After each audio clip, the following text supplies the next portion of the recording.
It's almost like it seems to me it's coming through that it's looking after the person, making sure if the person's healthy and happy and knows who they are, then you can work with that person as an athlete, and then you can create this environment with the person in the middle, and then the tennis coaching environment just outside it, and then maybe family, peers, school just outside that, and then you've obviously got the bigger social factors.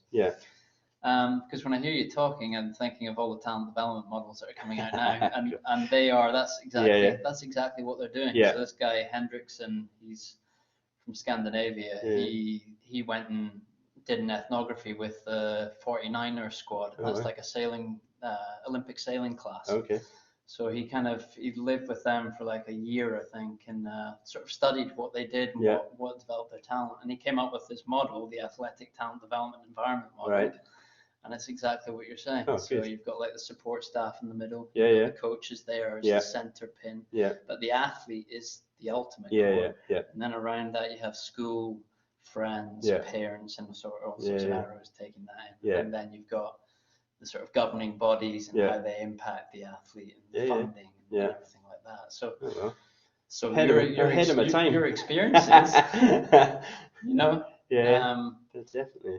I'm definitely seeing green lights hearing you talking from what's in the literature, and that's what we try and teach in our coaching course here. So good.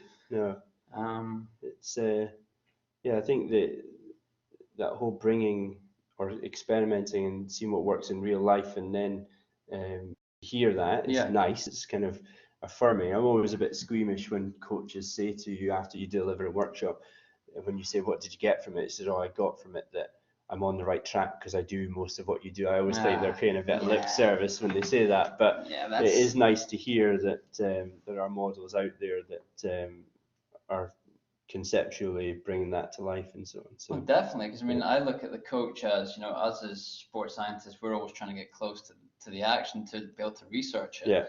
But the coach he's there, he's in the environment, he's learning all the time, he's doing what a researcher would do. Okay, he's not putting it on paper and publishing it and getting it out, but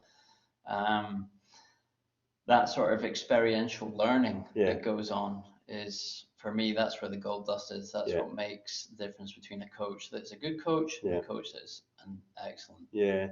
I used to have a saying, I've started using it a little bit more recently when I was working with Tennis Scotland, and I was saying the magic happens in the overlaps. It's like, so the four factors, you know, the technical, tactical, and so on.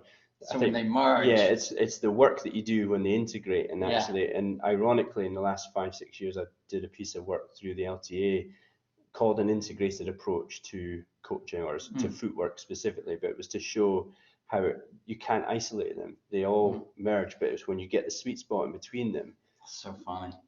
But it's the same, I think, in outside the performance factors, or like if you can get that marriage between the parents and the coaches and the school, the peers. You know, even recently, a parent asked me, they were concerned about their child not spending enough time in a normal social environment. There's tournaments every weekend, and said, what do you think I should do? I said, well, it's obvious. You've got two choices, that you withdraw X amount of tournaments so that they've got the peers, or you send all the peers along to the games. You take the peer, take his best friend to the tournament for one weekend, because quite often you have to stay over, so you're in a hotel. They do the tennis during the day. His mate will be like, oh wow, my best friend is amazing at tennis.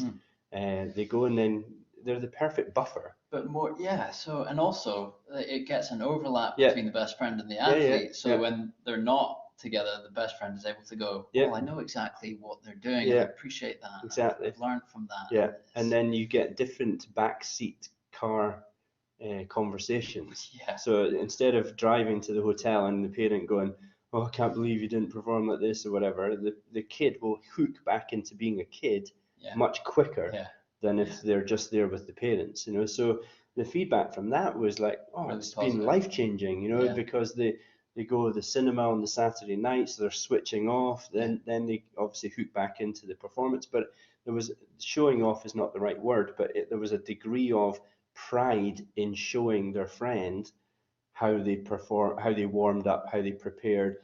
You said it went to a whole different level, and the kid was only 12. And it probably challenged the athlete to think about those things. It's going because how do I do this? Like, what is it I do here, and how? And I think the one thing I used to say to players all the time was, when you go away, let's say I took players to Livorno in Italy, right? Yeah.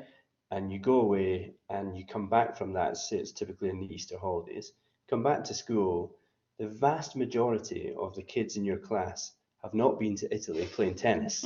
They've been either, maybe if they're lucky, on a nice holiday, but I said the experiences that you're getting on a weekly basis are unique, and they'll help you create those kind of habits that will seep into the classroom and even further. Like if you were to transition out of tennis at say 17, 18 because you wanted to take a different route, all the things that you've been educating them on, all those varied experiences that they've been getting, they can take all the learning that they've had and hopefully transfer that into, say they go on a job and they're going off to Italy, or they're doing well, and you know yourself that people are looking for sports people in companies now, because they know they've got the dedication, the commitment, the punctuality, the team work, the leadership skills, the communication. They've been in a high performance environment, so it does seep over. Unless someone has crashed and burned for various different reasons, most people that transition from sports in a healthy way will have all those qualities with them. They won't just ditch them. Already there. 10 years of experiences don't disappear.